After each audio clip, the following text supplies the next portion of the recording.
मला जाए खोलो हारमोनियम को।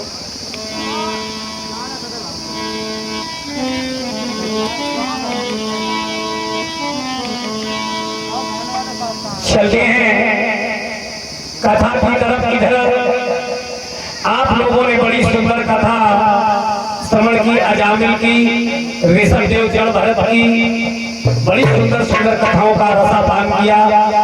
अब बड़ी ही अच्छी सी कथा आ रही है भक्त प्रहलाद चरित्र। आज श्री सुखदेव जी कहने लगे हैं उत्तरानंदन परीक्षित महाराज, आपकी कथाओं में मुझे बहुत आनंद आया, लेकिन एक शंका है। जवाब दिया, किस बात की शंका है? जवाब दिया महाराज, जिसका पिता दुष्ट हो, दुराचारी हो, पाखंडी हो, उसकी संतान भक्त कैसे हो सकती है? अच्छा प्रश्न किया, गलत नहीं किया, अच्छा किया। उसी समय श्री सुखदेव जी कहने लगे हैं उत्तरानंदन परीक्षित, आपका क्वेश्चन, आपका प्रश्न तो बहुत अच्छा है, लेकिन इसका भी कारण है, तो आप क्या सुनना चाहते हो? उसी समय जवाब दिया महाराज, ये प्रहलाद भक्त कैसे हुए? इनका पिता तो बड़ा दुष्ट था, लेकिन ये भक्त कैसे हुआ? थोड़ी शंका है। इस शंका का समाधान महाराज आपके मुखारबिंद से सुनना चाहते हैं। जवाब दिया, आत्मा को परमात्मा से लगाकर उसका आसन डालकर बैठो और अब इस कथा को शुरू सुनाएंगे। श्रोताओं, जब ब्रह्मा जी ने सृष्टि का वर्णन किया, सृष्टि रचने के लिए, तो उस वक्त एक नक्शा बनाया था। नक्शा जैसे हम आप एक मकान बनाते तो पहले नक्शा बनाते हैं, यहाँ पे किचन होना चाहिए, यहाँ पे हमारा बाथरूम होना चाहिए, यहाँ पे हमारा ये होना चाहिए। इसी प्रकार से नक्शा बनाया। आज जब नक्शा बनाया और सृष्टि रचने के लिए हुए, तो हिरण्यकश्यप का भाई जो हिरण्याक्ष था, उसने सोचा कि अगर अब हमारी पूजा कम हो जाएगी तो हम सृष्टि को बढ़ने नहीं देंगे। श्रोताओं, ये कश्यप ऋषि थे, इनकी दो रानियां थी, दिति और अदिति। कश्यप ऋषि की दिति से हुए देवता और अदिति से हुए दैत्य। अलग अलग दोनों में थे। दैत्यों में हुए हिरण्यकश्यप, हिरण्याक्ष, और एक लड़की थी जिसका नाम था ढूंढा। इसके नाम पड़े तीन। पहला नाम ढूंढा, दूसरा नाम सिंगिका और तीसरा नाम होलिका। होलिका कब पड़ा है? जब प्रहलाद को लेकर के होली में बैठी, तब इसका नाम पड़ा है होलिका।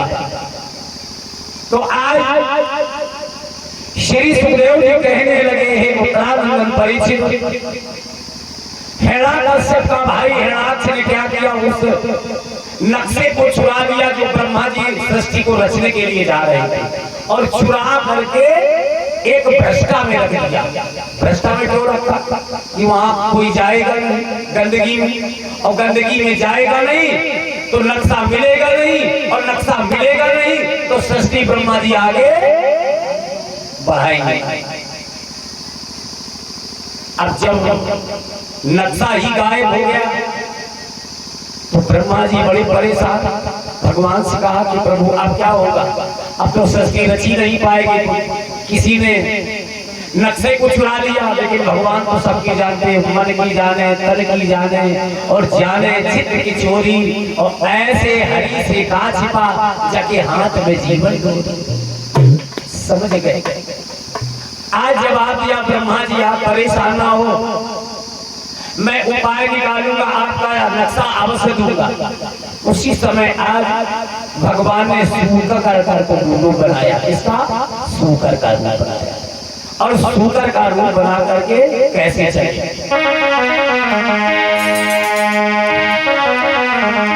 अरे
आगे खड़ा हो गया है हिरणाक्ष। बोले ऐसे जा सकते हो?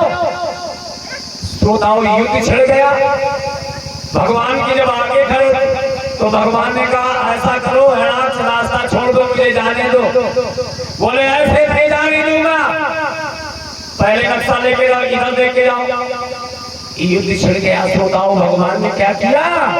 एक मुष्टिक प्रहार किया तो हिरणाकश्यप के भाई हिरणाक्ष का वध कर मार दिया और उस नक्शा को लेकर के पुनः ब्रह्मा जी को दिया। ब्रह्मा जी ने सृष्टि का संचार प्रारंभ कर दिया। इधर श्री सुखदेव जी कहने लगे, हे उत्तरानंदन परीक्षित, आज जब हिरणाकश्यप का भाई हिरणाक्ष का वध हो गया, मारा गया, तो आज हिरणाकश्यप को चिंता हो, सोचने लगा कि मेरा भाई मारा गया मेरे सामने, मैं क्या करूं, मुझे चैन नहीं पड़ता है। मैं कोई उपाय निकालूंगा जिससे कि मैं अपने भाई का बदला ले ले। कौन सा उपाय है? एक बात बताओ, देवता को भस्म करने के लिए आप लोगों के पास कोई हथियार है जो देवता अपने बस में आ जाए? केवल एक ही हथियार है, क्या? तपस्या।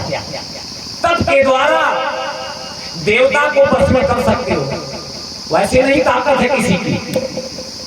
हिरणाकश्यप विचार करने लगा मुझे तपस्या करनी चाहिए, ऐसे नहीं, और हम तपस्या के द्वारा अपने भाई का बदला निकाल लेंगे। तो आज घर छोड़ दिया और जा करके जंगल में खड़ा हो गया, श्वास को रोक लिया और किस प्रकार से रुका है हिरणाकश्यप।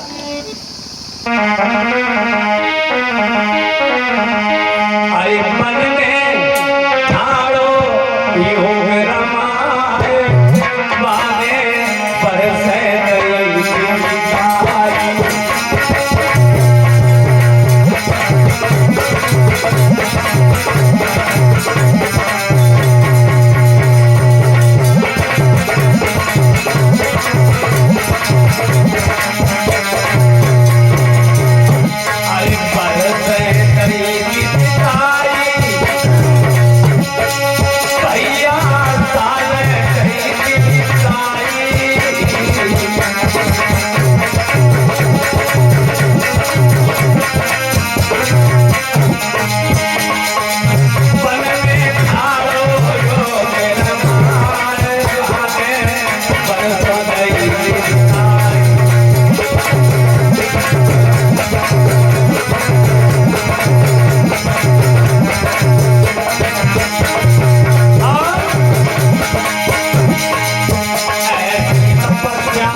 श्रोताओं 1000 वर्ष तक इसने तपस्या की, और जब तपस्या की तो क्या हुआ?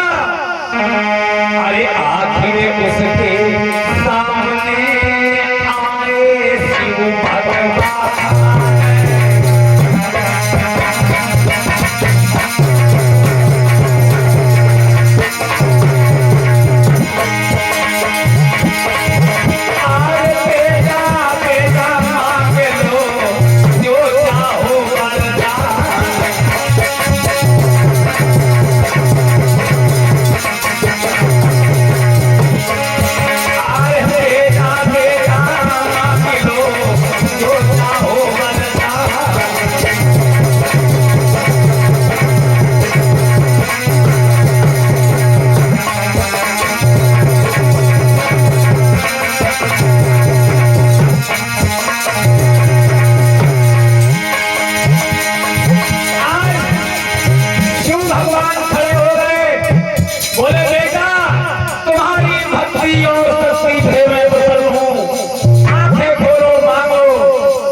उसी समय हिरण्यकश्यप ने पट से आंखें खोली और जैसे आंखें खोली तो एकदम चरण में गिर गया। हिरण्यकश्यप कहने लगा प्रभु, बोले बोलो बेटा तुम्हें क्या चाहिए? तुमने इतनी बड़ी भक्ति की, उस भक्ति का फल तो तुम्हें जरूर मिलेगा, बोलो। अब शिव भगवान आगे खड़े थे तो आज हिरण्यकश्यप विचार करने लगा, आ गया मौका मिल गया, आप मांगेंगे। बोले प्रभु बहुत थोड़ा सा चाहिए। कितना? कैसा? थोड़ा सा। तो आज हिरण्यकश्यप क्या कहना है शिव भगवान से कि कुछ अधिक नहीं, बस इतना तो, ज्यादा नहीं कि ऊपर न मरूं नीचे न मरूं।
न भीतर मरूं न बाहर मरूं, न नर से मरूं न पशु से मरूं, न किसी हथियार से मरूं, यानी न ऊपर मरूं न नीचे मरूं, यानी मेरी मृत्यु किसी से न हो। शिव भगवान कहने लगे बोलो और कोई रह गया वरदान? हिरण्यकश्यप बोले रुक जाओ महाराज, प्रभु रुक जाओ, एक और रह गया। बोले कौन सा? बोले प्रभु अगर देना है तो 12 महीनों में हमारी मौत ना हो, यानी 12 महीनों में मृत्यु ना हो। अब तो कछु रहना है ऊपर ही रहेगा, अब हमें तो लागेगा कछु नहीं, लेकिन भगवान देने से पहले रास्ता जरूर निकाल लेते हैं कि तुम मांग रहे हो तुमको निकालेंगे, रास्ता देंगे जरूर। बोले ओ जाओ, मैंने तुमको वरदान दिया, जाओ। और जैसे ही वरदान मिल गया तो हिरण्यकश्यप की जो पत्नी थी जिसका नाम था कयाधु, अब खुशी खुशी की ध्वजा लिए हुए आज हिरण्यकश्यप अपनी राजधानी में आया। कहाँ का रहने वाला था? एरिच का रहने वाला था। एरिच रहने वाला हिरण्यकश्यप था, एरिच, जो कि झांसी के पास, हम वहां पे जा चुके हैं उस स्थान पे। श्री सुखदेव जी कहने लगे हैं उत्तराखंड परीक्षित आज वरदान लेकर के जैसे पहुंचा अपनी राजधानी में, सभा के लोगों आज से कोई राम का नाम नहीं लेगा, और अगर लेता हुआ मिल गया तो मेरी तलवार से वो मारा जाएगा। तो जितने महात्मा ऐसे बैठे हैं, साधु संत बड़े बड़े दाढ़ी वाले सोचने लगे प्रभु अब कैसे बचे हैं, अगर हमने आपको नाम ले लो और जाने देख लो तो हम आए, तो हमें जिंदा नहीं रखे प्रभु, अब क्या करें। बोले कोई भी राम का नाम यहाँ नहीं लेगा, क्योंकि राम भगवान हूं तो मैं, करता हूं तो मैं, धरता हूं तो मैं, लेता हूं तो मैं, देता हूं तो मैं, और जेने मैं करी तो बाकी मैं वही गई। भाई कोई नहीं रह रखैया ना है, जाने अपनी मैं रखी। अब बाने जब ऐसे संकल्प लिए तो महात्मा ने उठाई अपनी अपनी डोलची कमंडल, सोचने लगी प्रभु अगर हम तुम आओ यहाँ भजन करें और जो यहाँ का शब्द देख लो तो क्या समझो कि जिंदा नहीं रखे। तो जीते हैं महात्मा, जैसे हमारे कोई महात्मा है, लेके कमंडल भागे जंगल की तरफ और जाए के जंगल में आराम से बैठ कर बोले अब ठीक है, अब यहाँ भजन करें। अब बैठ जाते भजन करे देखो, अब कहा सोचते हैं दिमाग में तो वही हरण कश्यप की बात आई रही है। अब कहा सोच रहे हैं कोई महात्मा कि मुझे चिंता लागी मन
इतने महात्मा मेरी एरिज में थे, एक भी महात्मा नजर नहीं आ रहा है। इसका मतलब डर के कारण ये सब जंगल में चले गए, वहां नाम ले रहे हैं। अरे उस बैरी का, जिस बैरी ने मेरे भाई का कत्ल कर दिया, मेरे भाई को मार दिया, उसी का ये नाम ले रहे हैं। मैं इनको जिंदा नहीं रखो, मैं जा रहा हूँ। और हुआ घोड़े पे सवार हिरण्यकश्यप और जाकर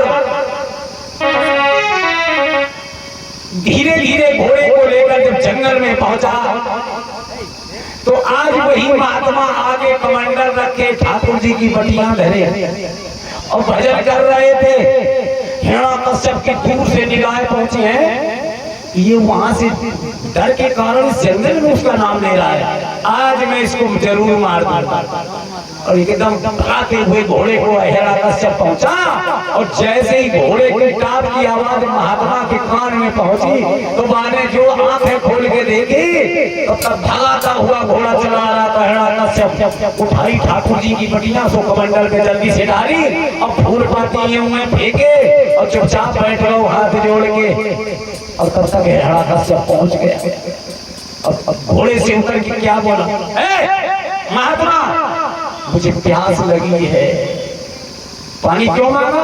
उसने दूर से देखा था कि ठाकुर जी की बटियां इसने डाली है और ठाकुर जी की बटियां निकल आएंगी, इसको मार दूंगा जान से, यानी प्रमाण मिल जाएगा तो मार दूंगा। बोले महात्मा मुझे पानी पिला दो। संत कहने लगे ऐसे करो महाराज, कहीं जा करके दूर जलपान कर लो, इस कमंडल में थोड़ा सा जल है, बोले खा लो। दया नहीं वो संत कसाई। महात्मा कहने लगे तो बात सही है कि दया नहीं तो संत कसाई, हमें आप कसाई है समझ में, दया नहीं तो संत कसाई, तो महात्मा का बोलो ठीक है, तो दया करी तो आफत,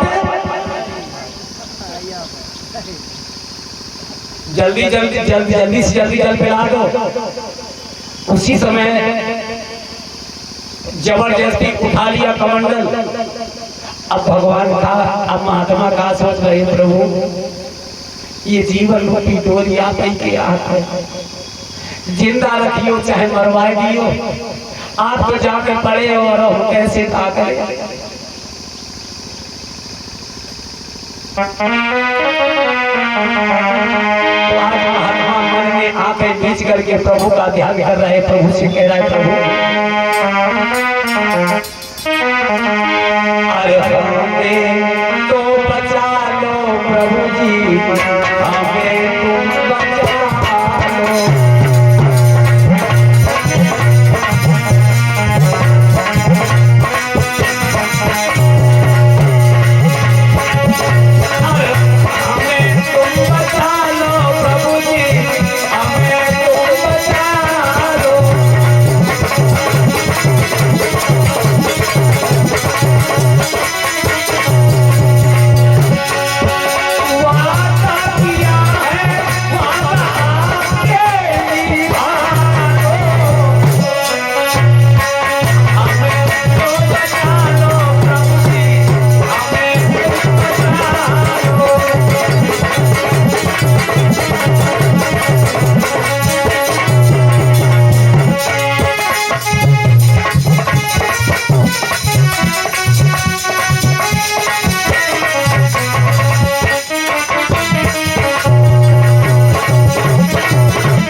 आज महात्मा उठाई कमंडल और अपने हाथ से जल पी रहा है और देख रहा है जल पी, उसको पीना तो था नहीं, लेकिन उसने देखा था कि इसमें ठाकुर जी की बटियां इसने डाली है।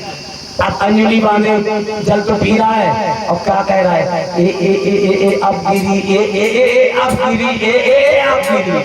और वहां अब ना बताया कि जा पर कृपा राम की होई, जा पर कृपा करे सब कोई। सिया राम जय जय राम।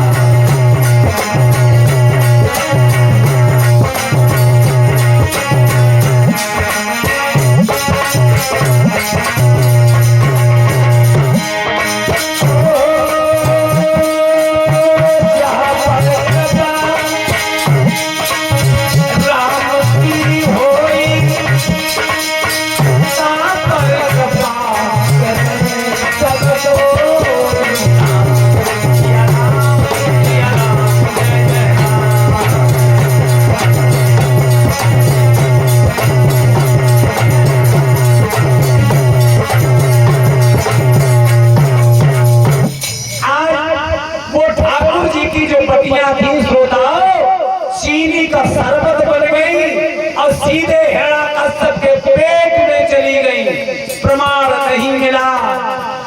अब हिरण्याकश्यप सोचने लगो, वाह भाई वाह, मैंने सामने देखा ये कैसा जादू हो गया। अब जब प्रमाण नहीं मिला तो मार ही नहीं सकते हो। आज महात्मा को छोड़ दिया और छोड़ करके हिरण्याकश्यप अपनी राजधानी के लिए चला।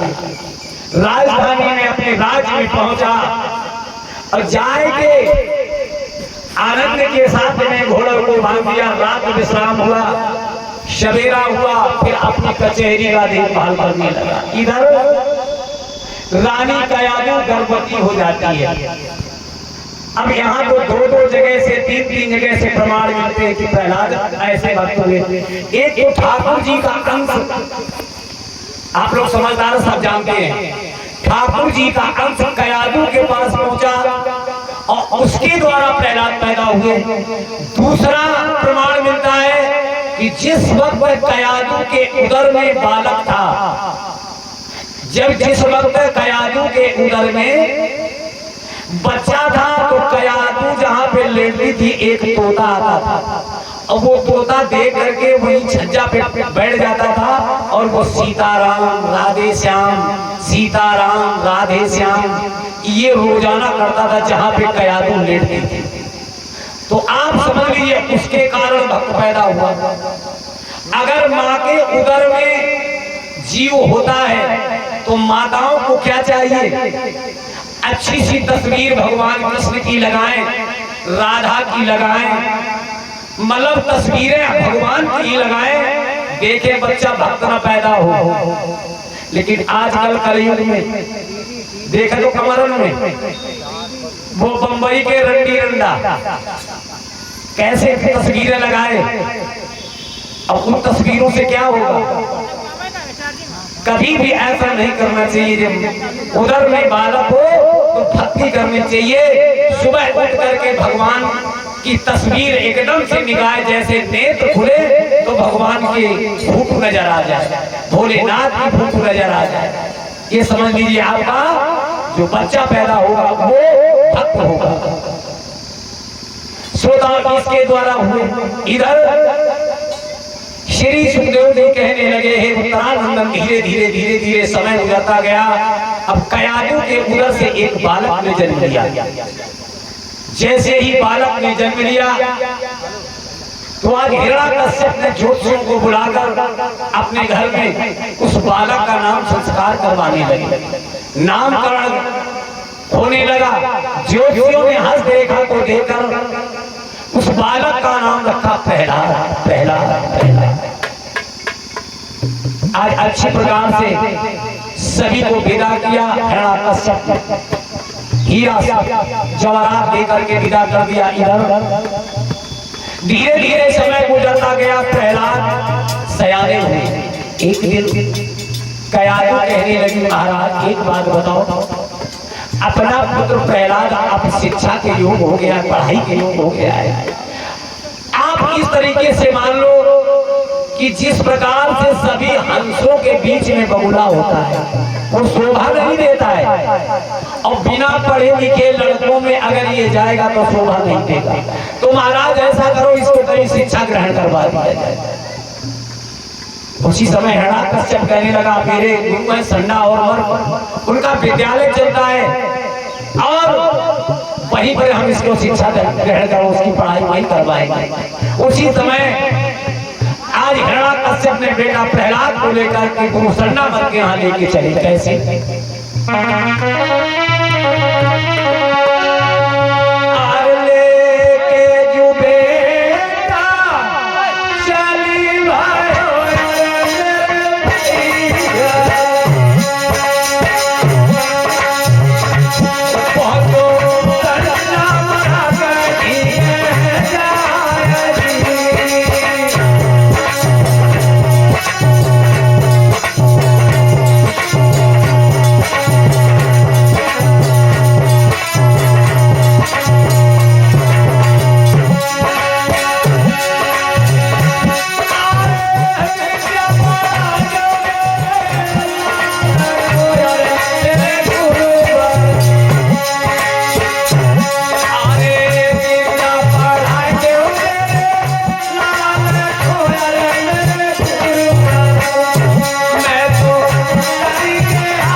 हिरण्यकश्यप आइए आइए।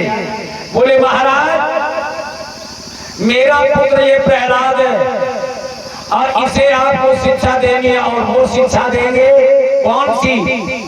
ये उस विष्णु का नाम नहीं लेगा, उस राम का नाम नहीं लेगा। क्योंकि राम हूं तो मैं हूं, करता हूं तो मैं हूं, मुझे सभी वरदान प्राप्त हो चुके हैं, इसलिए भगवान तो मैं हूं। अच्छा ठीक है कोई बात नहीं, ठीक ठीक। आज एडमिशन करवा दिया, हिरण्यकश्यप लौट करके राजधानी पहुंच गया। इधर प्रहलाद पढ़ाई पढ़ रहे हैं। दूसरा दिन हुआ, प्रहलाद विद्यालय पहुंचे। जितने उनके साथी थे छोटे छोटे बच्चा, यानी जितने साथी थे पास में पहुंचे। बोले भैया आज हम ऐसी पढ़ाई पढ़ाएंगे कि अभी तक आपको गुरु जी ने कभी बताई नहीं होगी। बोले ऐसी कौन सी पढ़ाई तुम पढ़ाओगे, कोई नई पढ़ाई है? बोले नहीं पढ़ाई है। अपनी अपनी पट्टी उठा लो।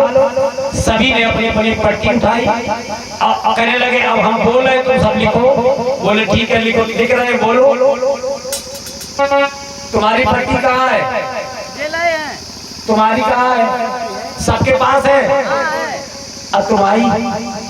अच्छा ठीक है तो लिखो सीता सीता राम लिखो, राधे राधे श्याम लिखो।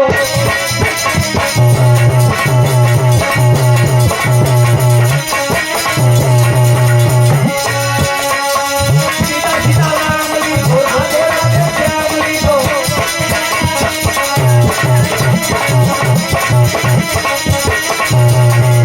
अपनी अपनी पत्नी सीता सीता राम लिखो।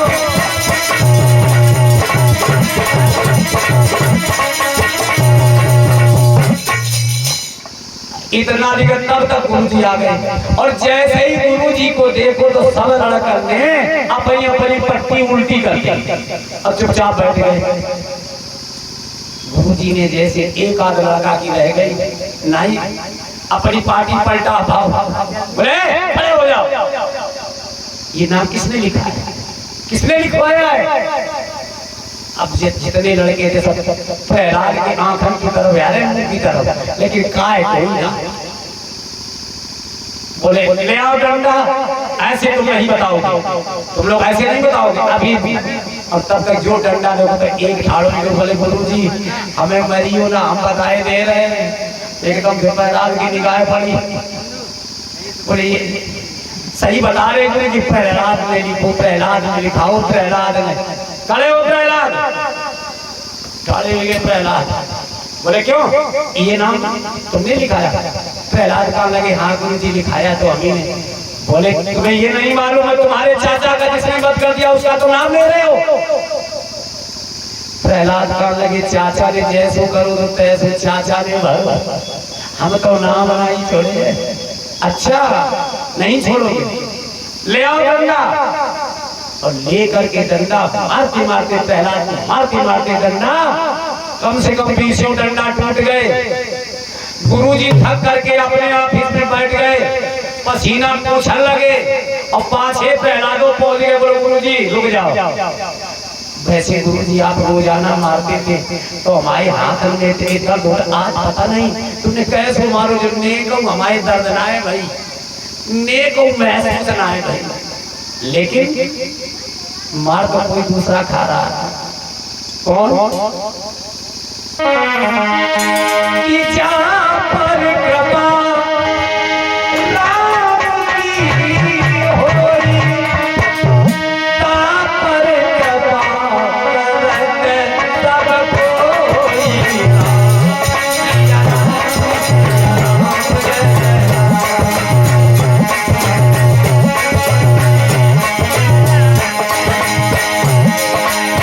जहाँ पर कृपा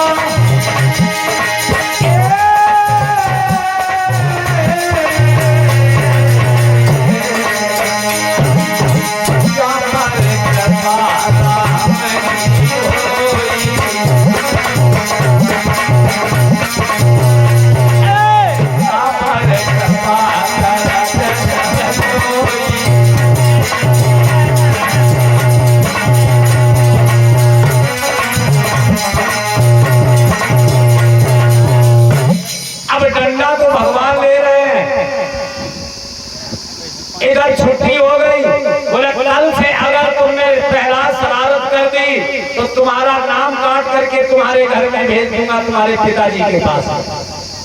बोले ठीक है। अब दूसरा दिन हुआ, तीसरा दिन हुआ, प्रहलाद आके विद्यालय में पहुंच गए तो पूरी विद्यालय में राधे राधे श्याम सीता सीताराम पूरी स्कूल में लिख डाला।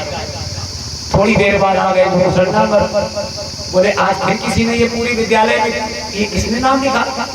एक बोलो गुरुदेव सही हम बता रहे प्रहलाद जी को। बोले पकड़ो कान, इतनी तेज कान पकड़ो कि तुम्हारी शरारत नहीं, तुमने क्यों लिखा है? अरे ये तुम्हारा बैरी है जिसका नाम तुम इसमें लिखते हो। प्रहलाद बोले कुछ भी हो जाए नाम तो नहीं छोड़ेंगे।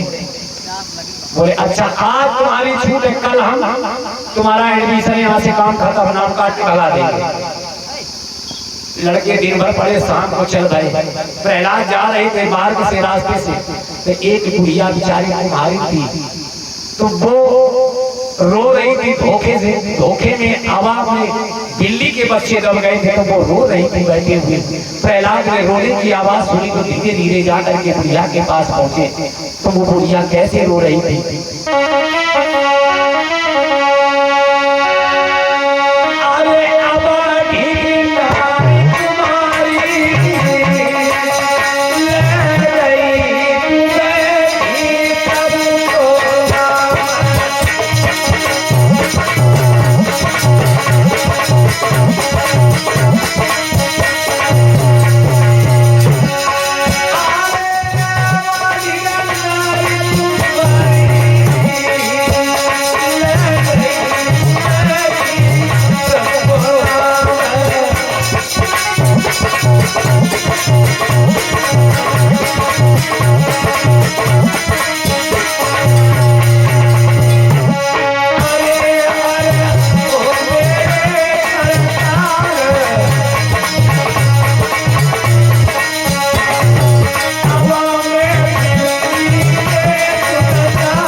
बोले बुढ़िया अरे तुम क्यों रो रही हो?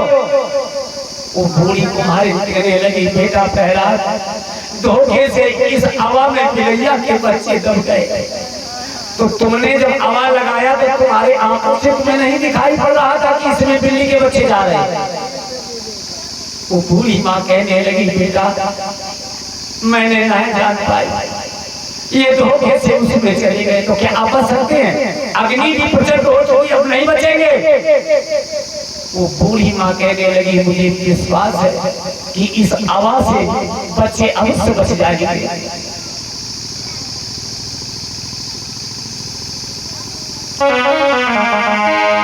अच्छा अगर नहीं बचे तो, अगर नहीं बचे बुढ़िया तो मैं तुम्हें मार दूंगा।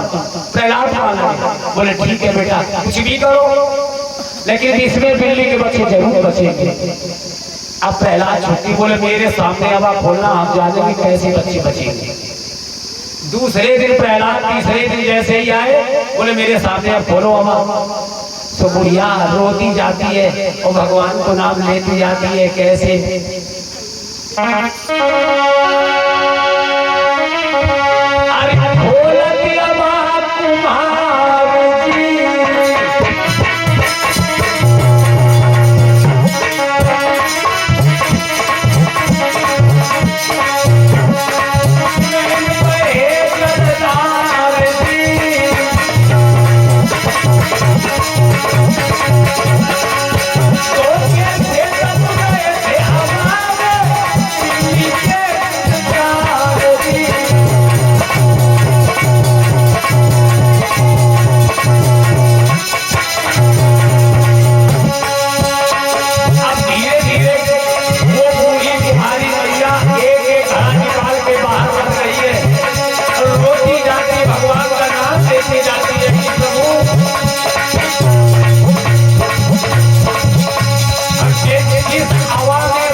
जैसे ही बिलैया के बच्चा भागे आवाज से निकलकर घड़ा से, एकदम प्रहलाद जाके उस बूढ़ी मैया के चरणों में गिर गए और कहने लगे, मैया अभी तक तो मैं ये सोचता था कि मेरा पिता भगवान है, लेकिन भगवान तो कोई दूसरा है। आज से तुमने ये मुझे शिक्षा दी, आज से तुम मेरी गुरु बन गई। मैया मैंने आपको गुरु आज से बना लिया है। और चरणों में गिर करके प्रहलाद क्या बोले, अरे गुरु पैया लागो नाम रखाए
हमेशा ध्रुव प्रहलाद से प्रभु बुद्धि देते रहे। ऐसे बालक की 50 मथुराएं भेंट हो रही है और हम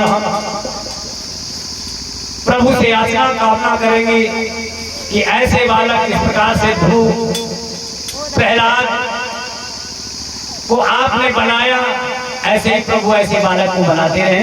मैं तो प्रभु से बार बार ये कामना करता हूँ। और श्रीमान आदरणीय श्रीमान भैया राम बाबू भैया जी की तरफ से भी 50 मथुराएं भेंट हो रही है।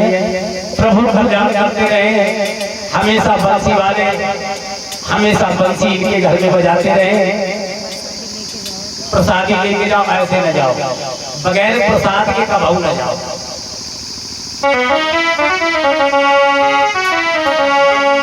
आज उसी समय श्री सुखदेव जी कहने लगे, हे उत्तरानंदन परीक्षित,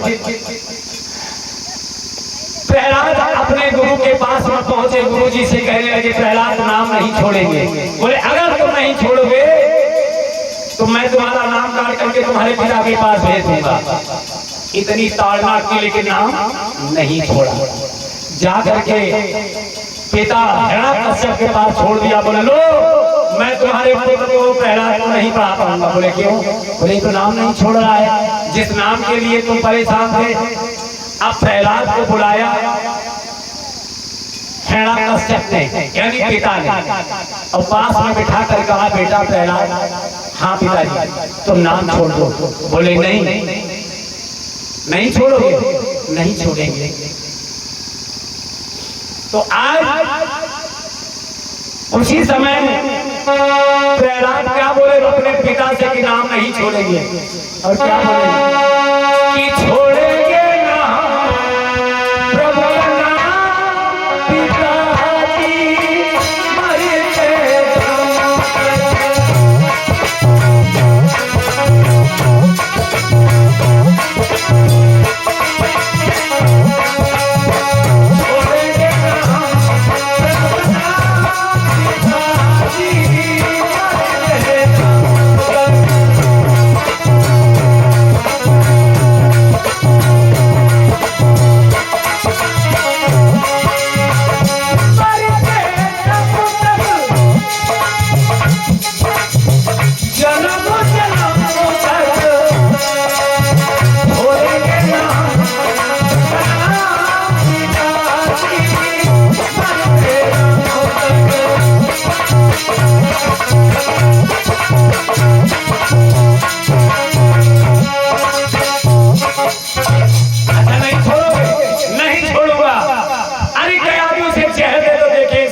इसे कैसे बचाएगा? कौन ऐसी माँ होगी जो अपने पुत्र को जहर दे दे? ऐसी तो माँ है नहीं। कयादू अपने पति के वचनों को वचनबद्ध थी, टाल नहीं पाती, हलाहल जहर लेकर के आ गई और दिया, बोल लो प्रहलाद तुम पी लो, देखें तुम्हारा राम तुम्हें कैसे बचाएगा। उसी समय प्रहलाद ने क्या किया, उस प्याले को हाथ में लेकर और ओम नाम का उच्चारण किया और उस जहर को पान कर लिया और उठा करके प्याला ऐसे फेंक दिया। बोले पिताजी जय श्री राम। ये तो बच गया। मंत्री ठाड़ो तो बोले महाराज तुम्हारी पत्नी कयादू में जाए जहर नहीं दो, शरबत दो, शरबत। तो प्रहलाद का बोले हाँ पिताजी जो हमने पियो तो मीठो मीठो लगो तो समझो कि कहीं जहर मीठा होता है, इसका मतलब शरबत दिया। बुलाओ कयादू को। कयादू को बुलाया गया। बोले महाराज मैंने इसे जहर दिया है और अगर आपको विश्वास नहीं तो जो मंत्री कह रहा है इसमें दो दूध है, जरा मंत्री को देख लो। और जो ये शब्द मंत्री को, अब मंत्री बोलो नहीं महाराज ये बात खामोश, उठाओ और पियो। और जैसे ही वो एक बूंद रहा है जो टिटुआ होता हो, एक ही में पट में पराठ चले गए। नमो नारायण। बोले बेटा आप तो नाम छोड़ दो। प्रहलाद कहने लगे नाम तो नहीं छोड़े हैं। बोले नहीं छोड़ोगे? बोले नहीं छोड़ेंगे। बोले जाओ इसको सर्पों की कोठरी में डाल दो, इसका राम देखे कैसे बचाएगा। सर्पों की कोठरी में जब प्रहलाद डाले गए, भगवान ने शिव भगवान से संकेत दिया है,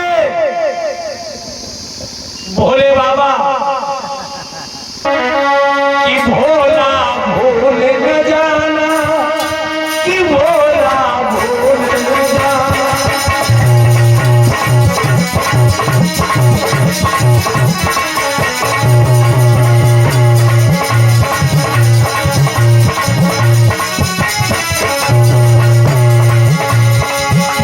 कि भोला भूल न जाना, लला को छोड़ दूर न जाना।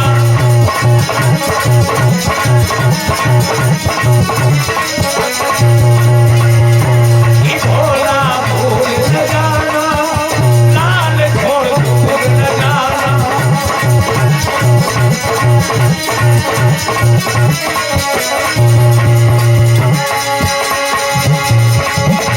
ओ भोला भोले भूले न जाना, भोले भूले न जाना।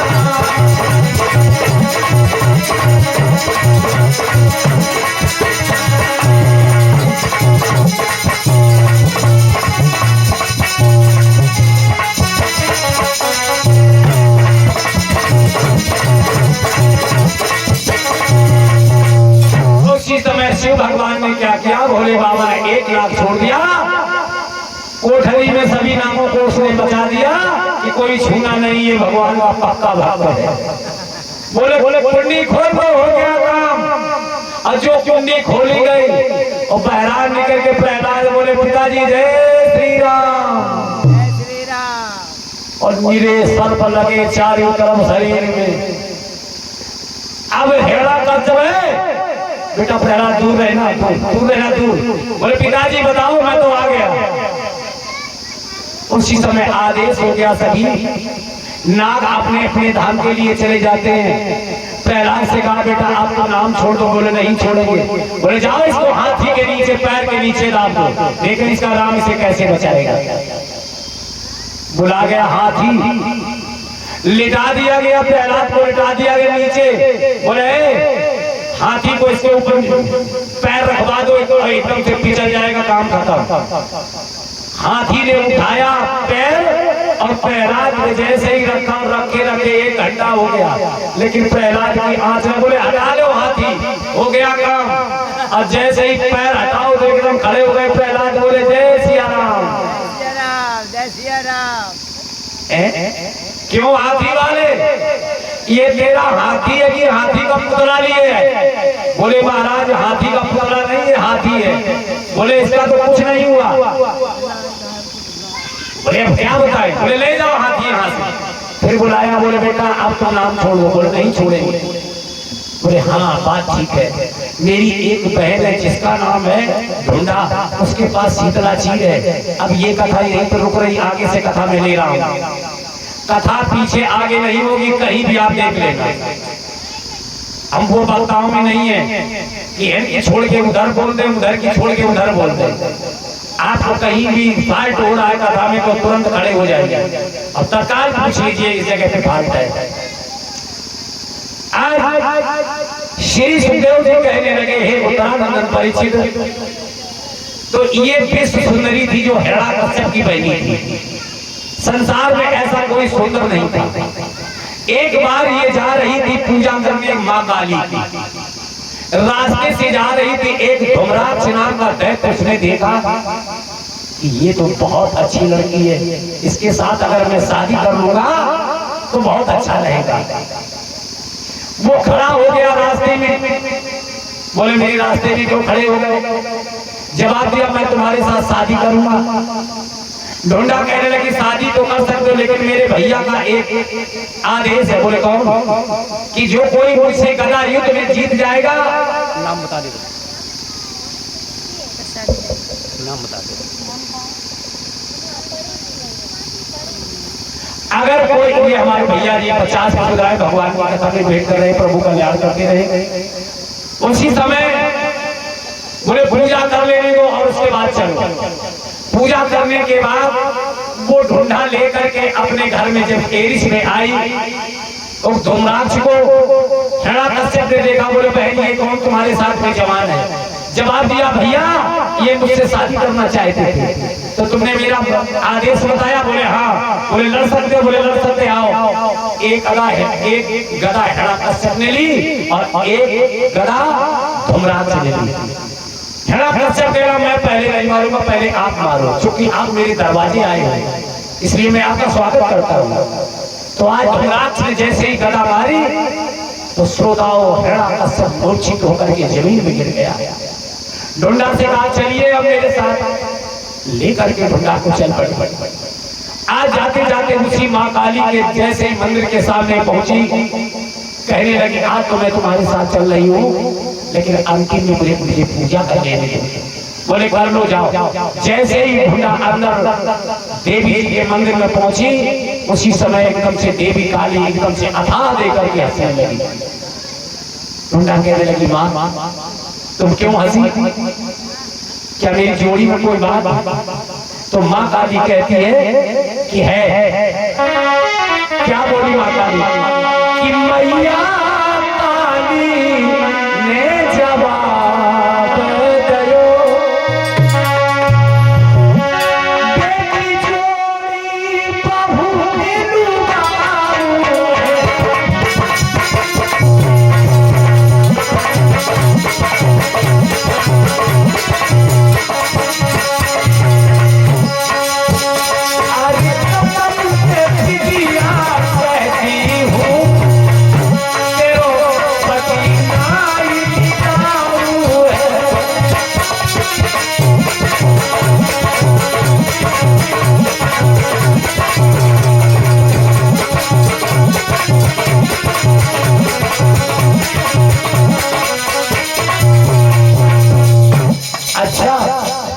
उसी समय आज मां काली ने एक शीतला चीर दिया कि जब तक तुम्हारे सर पे ये चीर रहेगा तब तक तुम्हारे पति का कोई बाल बाका नहीं कर पाएगा, और जिस दिन ये चीर जमीन में गिर जाए उसी दिन समझ लेना तुम्हारे पति का अंतिम समय आया।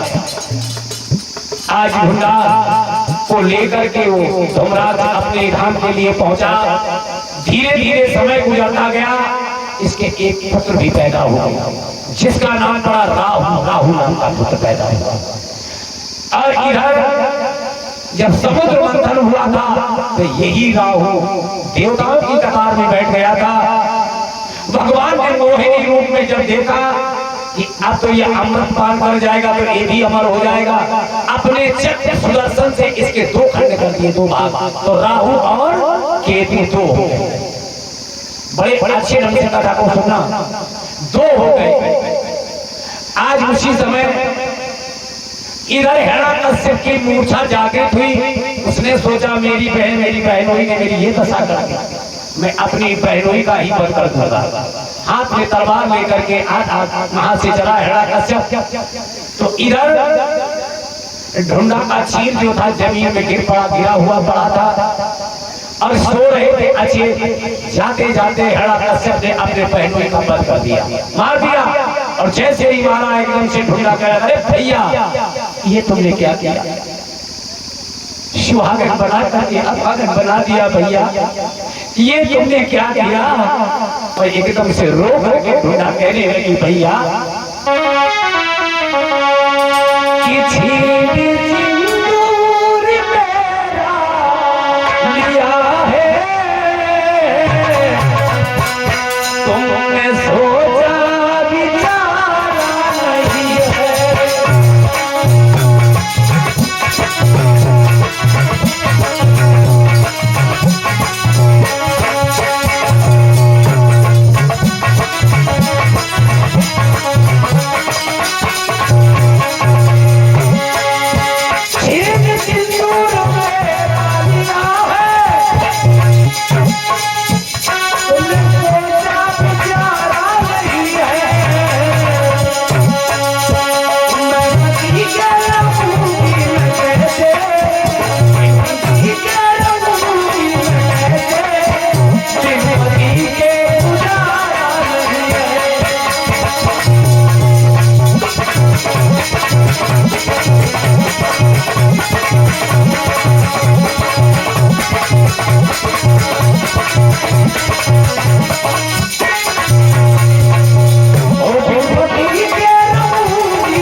तो मेरे साथ चलो। उसी समय ढूंढा ने अपनी गांठ में धुतिया में बांट गई चुनरिया में वही बात कि जिस प्रकार से तुमने मेरे संदूर को उजाड़ दिया भैया, एक दिन तुम्हारा वही दशा होगा। हिरण्यकश्यप लौट करके अपनी एरी आ गया, लेकिन प्रहलाद नाम नहीं छोड़ रहे, आ गए उसी जगह पे। हिरण्यकश्यप कहने लगा मेरी बहन के पास इतना चीज है, वो अग्नि में बैठ जाएगी जलेगी नहीं, जल में घुस जाएगी डूबेगी नहीं, चले अपनी बहन को ही ले आए क्योंकि उसके पास इतना चीज है। तो आज हिरण्यकश्यप अपनी बहन ढूंढा के पास पहुंचा, बोले बहन अगर भैया पे मुसीबत है तो बहन का एक अधिकार होता है कि मुसीबत में भाई के साथ देना। बोले देखिए तुम्हारा जो भतीजा प्रहलाद है वो नाम नहीं छोड़ रहा है और तुम्हारे पास बहन शीतला चीर है, लेकर के तुम अग्नि में बैठ जाना, तुम बच जाओगी, वो जल जाएगा, काम खत्म हो जाएगा। श्री सुखदेव जी कहने लगे हे उत्तरानंदन परीक्षित, आज ढूंढा आई और जैसे ही प्रहलाद ने बुआ को देखो तो एकदम खुश हुआ, आज तो बहुत दिन के बाद में आई, हाँ लड़ा आई। इधर लकड़ियों का ढेर एकत्रित करवा दिया हिरण्यकश्यप ने और अपनी बहन से कहा बहन इस दुष्ट को लेकर इस अग्नि में बैठ जाओ, क्योंकि तुम्हारे सर पे शीतला चीर है, तुम्हारा कुछ नहीं मालवा का होगा, ये जल जाएगा। अब बुआ को आ गई वही बात, उठाया प्रहलाद को गोद में और उसी लकड़ियों के ढेर में बैठ गई। अब ऐसे हंसा जा रही प्रहलाद को, कुतकुताते हुए जाती है। अब प्रहलाद कहते बुआ बहुत दिन के बाद में तुम आई, बहुत दिन के बाद बुआ तुम्हें मैंने देखो, आपकी बात देखो कि तुम बुआ भाई ऐसी हो। बोले अग्नि प्रचंड कर दो, अग्नि जला दो। इधर अग्नि जैसे ही प्रचंड हुई वो अग्नि जलने लगी तो क्या हुआ भगवान ने, और वहां भगवान को देख रहे हैं, क्या हुआ कि संग संग चलत बयार झोंक पुरवैया ओ आयो।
तो जल गई और प्रहलाद के सर पे वही चीर ओढ़े हुए और पिताजी के पास पहुंचे और कहे पिताजी जय सिया राम।